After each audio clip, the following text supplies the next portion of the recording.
Hey, I'm John with Rainy Day Restoration and Roofing, and today I wanted to talk about some red flag moments when hiring a water damage company. So in this segment, I wanted to talk about taking accurate moisture readings. A lot of times companies will come out there and they won't use any type of moisture reader. They'll just come out and say, hey, that looks wet. We'll put some equipment out there. We'll remove a baseboard or two and remove some flooring, and you'll be good to go in a couple days.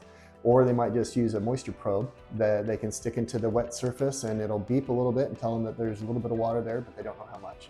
So when we come out, we use highly sensitive instruments that are going to measure the moisture content in that specific area, and we're going to monitor it. So it's going to give us a reading on a scale of 0 to 40 or 0 to 100, depending on what we're using and what we're measuring.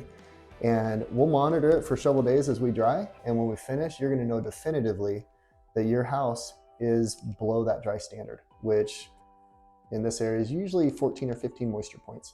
We're going to get you down to 10 to 12 is our goal usually. Depending on what we're drying, it might be a little bit higher, might be a little bit lower, but we're going to be able to give you a written documentation that says, hey, your house is dry. Thanks for watching.